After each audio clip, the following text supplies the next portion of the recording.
गोंदिया जिले में पिछले कुछ दिनों से सड़क हादसों की संख्या में बढ़ोतरी देखी गई है।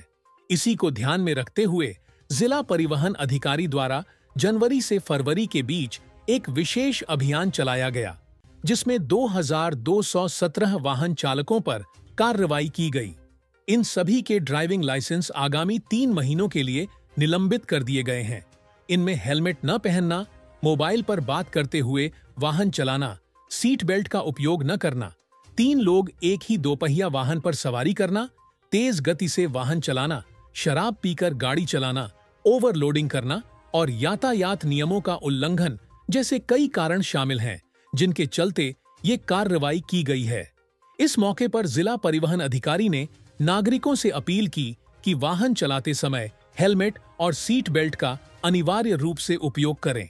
सड़क पार करते समय नियमों का पालन करें ताकि सड़क हादसों से बचा जा सके। सर, जानेवारी फेब्रुवारी 2025 मध्ये साधारणतः 2217 वाहन चालक आहेत ज्यांनी असं वाहतुकीच्या नियमांचं उल्लंघन केलं। त्यामध्ये प्रामुख्याने विना हेल्मेट, विना सीट बेल्ट, ट्रिपल सीट असतील, मोबाईलवर चालताना वाहन चालवताना मोबाईलवर बोलत असतील किंवा अतिवेगाने वाहन चालवणं असेल किंवा वाहनामध्ये अतिरिक्त भार घेऊन जाणे, असे इत्यादी मुद्दे आणि ड्रंक अँड ड्राईव्ह, दारू पिऊन वाहन चालवणं, असे इत्यादी मुद्दे त्यामध्ये कव्हर होतात। असे 2217 वाहन चालकांवर आम्ही चालक त्यांची अनुज्ञप्ती 3 महिन्याकरता कमीत कमी निलंबित केलेली आहे।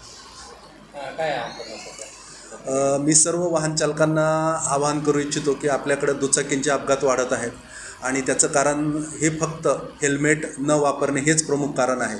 आणि एकूण वाहन संख्या आपल्याकडे साधारणतः 3-3.5 लाख असून त्यामध्ये दुचाकी ह्या 3,10,000 आहेत।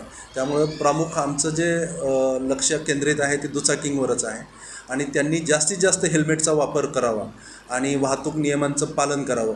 त्यामध्ये प्रामुख्याने गाव रस्त्यावरून मुख्य रस्त्यावर येताना वाहतुकींच्या नियमांचं पालन, समोरून वाहन येतंय का, आपली स्पीड म्हणजे गती थोडीशी संतुलित ठेवावी आणि जास्तीत जास्त वाहतूक नियमांचं पालन करावं, असे मी सर्वांना आवाहन करू इच्छितो।